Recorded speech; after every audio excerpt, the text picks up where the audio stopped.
This week on Destination Calcio TV, 3 live games. Dan Cancian and Emmet Gates joining me, David Ferrini, here in London. But we're going to be watching every single game, unless we're there. Bari-Palermo, I'll be there this Friday. We'll start with that one.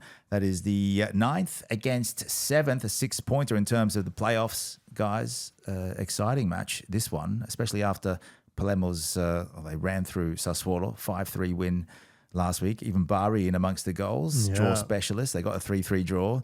Of course. This could make all the difference in terms of playoffs. Make or break for Bari, you would think. Yeah. And no wins in their last 5. What are we thinking? Any chance at home? I'm thinking a draw. A draw. It might be, multi-goals, but I'm thinking a draw. Well, they've got 41 points and 2 points outside the top 8. Kevin Lasagna on the score sheet against Catanzaro. Beautiful goal from Gemello in that game. Oh, silky. We're going to put that up on the socials, so stay tuned for that. But that was a 3-3 draw for Bari. Palermo won the reverse fixture 1-0 in December. A goal from Jeremy Le Douaron, the Frenchman up forward. They come into this one in good form. Dan, some of the goals there? They are in great form. And 2 weeks ago, Dionisi said that Palermo were still searching for their identity. They may have found it.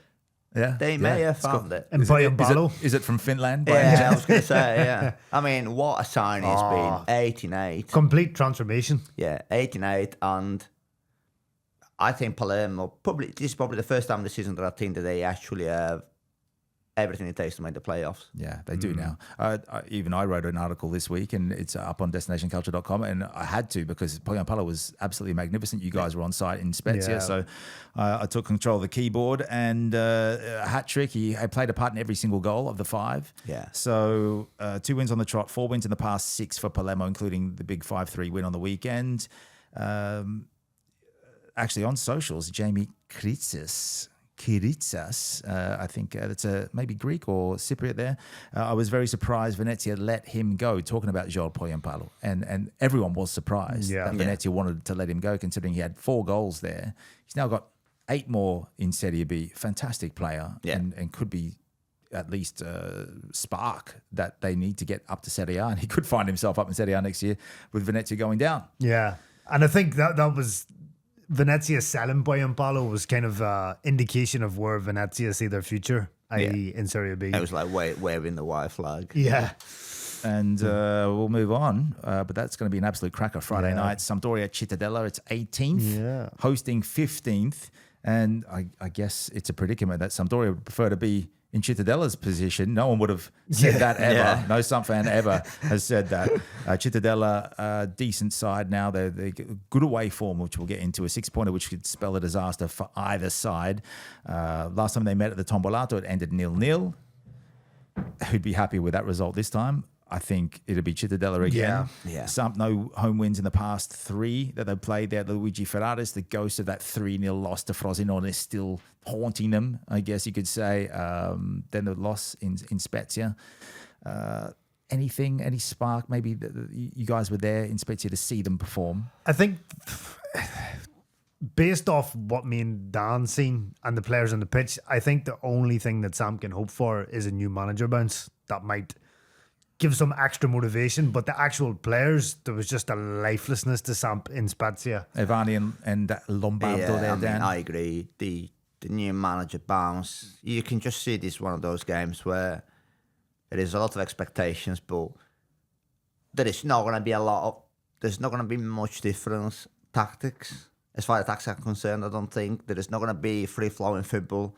It's just going to be the Marassi crowd. Surely it's got to be inspirational having those guys come in on the bench. It's going to be a grind. Like it's going to be the sort of game that you win with a header off a corner, or just some. Well, they've got to pack it out. Surely they need the 12th man as well. Yeah. Cittadella are going to go there and play for a result. They lose these. They're as good as gone, I think. Sampdoria. Well, there's still 5 games after this round, and we'll show them all on DCTV. So Samp will go level with Cittadella if they win, and they will have the edge over them because of that with the head-to-head, which could play a part. Yeah. Cittadella, no wins in the last 4, 2 draws in their past 2, though, 2 consecutive draws. they tend to get better results away from home. I noted there. So they won a home game this season. I think it was the first time in I think it was 13 months that they won at home. So they do feel the pressure at the Tombolato, but not so much away. We watched them in Carrara against Carrarese, and they were dreadful. But they have bounced back, and Cittadella is not the kind of club that just go from one coach to the other. They like to get coaches in. They've got Dal Canto at the moment who is, it's kind of like a project, a mini project for a small, tiny club, tiny town, but they're from Veneto, and they are punching well above their weight, as we've noted before on this show. They've only lost once in their past 7 away days. Yeah. And the pressure will be all on Samp as well, so that may help them, may help Cittadella. Is there any pressure here on Cittadella? No, none. Could leap 4 places into 11th with victory. Well, they might end up in playoff contention. I was going to say, a couple of wins and they're up there. And a win here would have them with a head-to-head over Samp and a 6-point gap over Samp. Yeah. So just for insurance. Shout out to Alexa and Jake, by the way, who will be tuning in from Canada and the US to watch Sampdoria-Cittadella. Jake from Città Calcio USA. He'll be writing a piece on us post-game to see the aftermath of what happens with his club, the Granata there of Cittadella. Cremonese-Juve Stabia is the third game we're showing, Sunday the 13th of April. Now, this is a belter, 4th against 5th. Yeah. I think Juve Stabia they're just flying under the radar, and then they're just doing what Juve Stabia have done. They've not just flown under the radar, they've entered like airport facilities, unplugged every computer. Yeah. And then jumped on an aircraft, and they're now doing what Tom Cruise did in Top Gun. I was literally going to say Tom Cruise over here. This is like a Serie B hack map of what to do. And they want to be, they are where Sampdoria want to be. Yeah. Yeah. So, they are. I know that we keep banging on about surprise packages and whatnot. Yeah. They don't come any bigger than some Stabia this because year. they've always been hovering around 5th, 6th, 7th, 6th. And straight up from Serie C last season as well. Yeah. So a top 8 showdown, this is. A showdown. No one thought that they'd be saying Juve Stabia in a top 8 showdown ever. And Cremonese 52 points, Juve Stabia on 49. And the resurgent Cremonese undefeated in the past 5 with 3 wins, 2 of those over top 8 rivals, Palermo and Catanzaro. Last Friday on DCTV, they beat Reggiana 2-1 away. And goals from Matteo Bianchetti and also Manuel De Luca with a lovely finish that effectively won them the game. He's got 6 goals and 1 assist. In the reverse fixture, Juve Stabia lost 2-1 at home. Antov and Vasquez with the goals there for Cremonese, and Adorante with a penalty. Fine player, Adorante. Scored some absolute crackers. Go and watch our best goals video on the DCTV app to see some of his. Juve Stabia need to win this to go level with Cremonese and potentially go above them on the head-to-head. It's big. It's big because if you finish 4th and you get into the playoffs, then you have a slightly more favourable draw. And it's also, from a mental standpoint, you take points off one of your direct rivals. Yeah. So this game is a lot riding on it, and a top 4 finish does mean that you get the second leg at home in the Serie B playoffs as we go deeper into the playoffs, which will be showing on Destination Calcio TV. Let's go to a comment from Harry Pompete on Twitter. He tried a score prediction last week. He just put his scores in there, and that was for Reggiana Cremonese. He picked a 1-1, ended up 1-2, so very close. 2-0 for Pisa over Modena. He predicted. You guys were there. Yeah. 2-1 for Modena, an away win.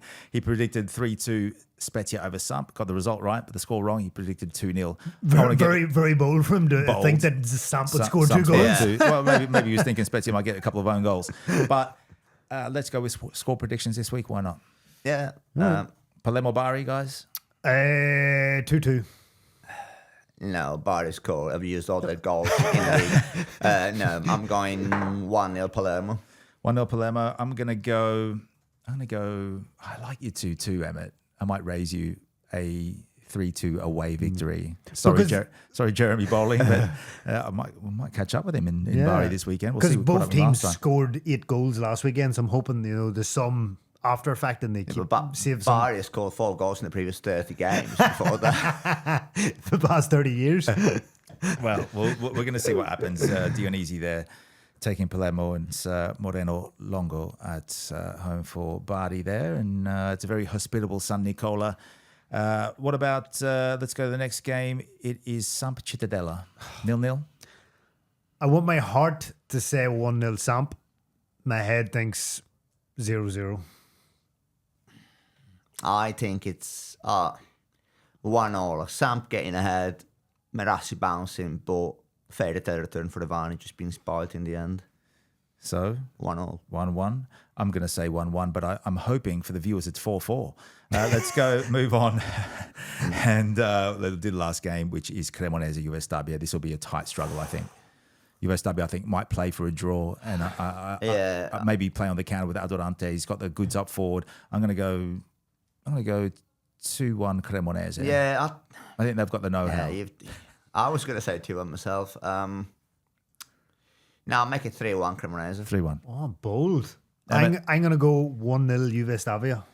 1-0 Juve Stabia. A big away victory there in terms of what it means. They'll go level with 52 points there. So let's quickly move on. The Pablito Award at the moment. Pietro Gemello, 16 goals. Pio Esposito and Lariente with 14 each. Adorante from Juve Stabia with 13. Tramoni and Christian Spendi on 11. And Nicolas Pierini with a goal last weekend. Goes to 10, double figures. He's a great player. Looking back at our socials, there's only one team in Reggio, says Carrarino on TikTok. And I guess you guys would agree with that. So Swallow not with the biggest following. Marco Giora, a Mantova fan on Facebook, says our ultras are always fantastic, and they always are. They travel in massive numbers. What a game that was, by the way, Brescia-Mantova with that. And the atmosphere. The atmosphere looks unbelievable. Incredible. Yeah, Tom Holmes-Reed was there. One of the Serie A commentators went for a day off to a Serie B game. So make sure you check out our weekenders on destinationculture.com. But make sure, if you want to watch live Serie B football, Italian football, at its Italian best, a lot of Italian representation in there. Some good foreign players like Poyampolo from Finland and the rest of them. Adorante, massive striker, 3 games a week. Juve Stabia and Cremonese, the last game of the round. You can leave your comments on our socials. Engage with us with Facebook, Instagram, YouTube, and TikTok.